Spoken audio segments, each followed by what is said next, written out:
All right, guys, I've always loved this car. The first time I came up here in 2003 for Ford's 100th anniversary, this car was in the museum, and I hadn't seen it until last year. This is the original 1953 Ford official pace car.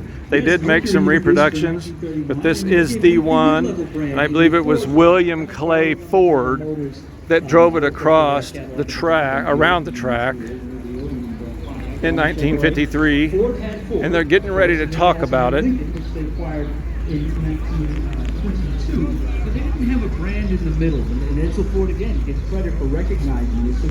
This guy even has rubber gloves on his hands to keep the oil from his hands getting on the steering wheel.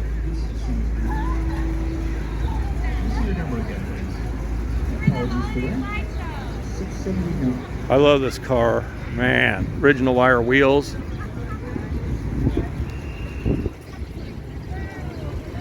Our apologies. Our book stopped at 678. We have a 1949 Mercury 9CM owned by Neil Blariel of We'll stop it and wait until they get up there, and we'll see what they got to say about it. Into the 1950s here. We'll turn the microphones over to a new team, but we appreciate you sharing time. I might just say a few words about this car, I guess, if I could. I know it fairly well. This is a vehicle from our collection. We've been sharing it over in our Central Market Pavilion. This is the 1953 Ford Sunliner, and not just any Sunliner. This is the official pace car from the 1953 Indianapolis 500. And Ford Motor Company, we just mentioned they turned 120 yesterday. They turned 50 in 1953, so they were given the honor of pacing that year's 500. And these days when we talk about pace cars, you could be talking about 30, 40 different automobiles. You have the pace car that leads the race, you have safety cars, you have cars for the parade, you have cars that just ferry around dignitaries at the racetrack. In 1953, it was still essentially one pace car, and it set the pace for the cars going into that rolling start. Now we have some special folks in the car here. We have Goon Wynn behind the wheel with our conservation team. He keeps all of our cars, and not just cars, but many of our large artifacts in wonderful condition. Goon, we appreciate that. And we have Spence Medford, our Vice President and Chief Advancement Officer, riding alongside Goon. Spence brought his cheering team with him, so he'll get a good reaction. But no, Spence, you get a good reaction. These gentlemen are both TV stars too. They've both appeared in the Henry Ford's Innovation Nation. We appreciate their work there. But if you don't see them both here working around the Henry Ford this time of year, you'll often see them out on the road, visiting car shows, visiting other folks at other museums, making connections with folks around the industry. So we appreciate their efforts on that. Appreciate them sharing the pace car with us. But this car is powered by a Ford V8, the last iteration of that initial design from 1932. So it belongs in the Central Market with our other vehicles, sort of one bookend to the 32 on the other end. So Goon and Spence, thank you so much for sharing the pace car with us.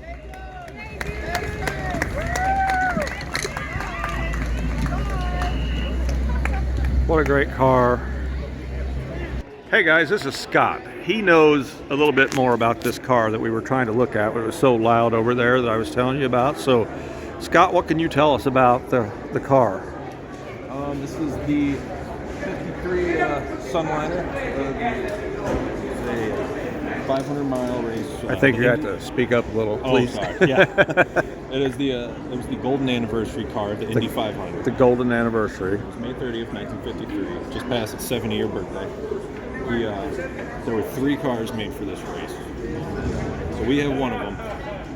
And what was different about these 3 is that the 3 that were made, all of these letterings were all 23 karat gold inlaid.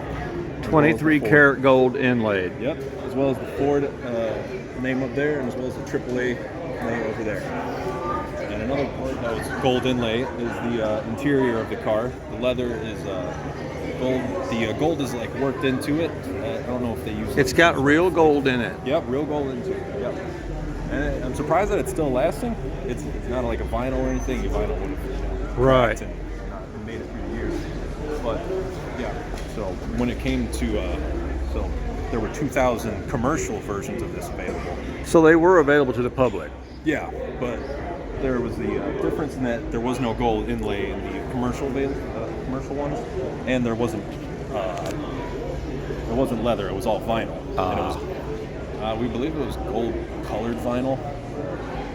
Corvettes and different sources tell us Right. otherwise, but yeah. Wasn't William Clay the one that drove this around the track? Yes. He was. I don't know if he drove it or he rode around it. That was a. I was pretty sure he was in it. Yeah, he was in it definitely. But yeah, he was. What race was that? The Indy 500. Indy 500. Yep. 53. And then, so it came into our collection just a year after that. Oh, really? 54. So basically, Ford Motor Company just donated it to the museum. Yeah, pretty much. And it has 9,000 original miles on it. Right now, it has 9,000 original miles. 1,000 miles on that. Now, I don't know if that was more or less from Ford when they had it. Maybe they were going around tours or something like that. That's possible. Yeah, or how much we put on it. 'Cause So they never sold it. never sold it, no. It's definitely a gift. Huh. Still runs and everything. We have it running every so often. Yeah, I watched it go around. So, and I actually saw this, and talked to Matt Anderson about it in October because I hadn't seen it since Yeah. 2003, and I wondered what happened to it. And it's been in our And storage. So how often do you start it up to keep it going? Keep fresh gas run through it? Actually, not often. Not often. Really? Only during special events like this. So Really? whenever an event is over, we go to drain like gas and stuff like that because we don't want to leave gas in the tank while it's in storage. So you just drain it. We drain it. Yeah, usually drain it. But still, how do you keep the moisture out of the tank and the sending unit and all that stuff? I mean, does the fuel gauge still work? The fuel gauge still works. Every gauge still works. It's surprised by That's that. wild. We were looking at the temp gauge before because we were having some temperature problems, but ended up fixing everything. So now all the gauges work. So yeah, everything works. The only thing we don't know if works is the radio. It does have a radio. Have you not tried turning it on? It's not. Yeah. I see the speaker. Someone just pointed that out to me yesterday. But Yeah. we'll try it. And it says 50th anniversary in the steering wheel too, doesn't it? Yep. Yep. Yeah, those I'm surprised the convertible top boot doesn't match the interior color. well, that's just the cover of the convertible top. Right, usually the boot Yeah, matches yeah, the I see what interior color. Yeah, I'm surprised by that as well. I'm surprised they didn't put more gold accents in it. Like, say the wheels a little bit. Maybe they could have added a little bit more for the golden age. Right. What do you do here for the Henry Ford? I'm a conservation specialist. Conservation specialist. So I'm not a conservator. My boss is a conservator. He goes to school to be a conservator. I have kind of smaller roles in the conservation effort. Cool. So we don't restore cars, we conserve. You just conserve them. Yeah. Well, thanks for talking to us. Yeah, I appreciate it. Good meeting you. Yeah. I wanted to give the viewers a little bit more of a closer up view of it. So Oh yeah. thank you. I appreciate it. Yeah, no problem.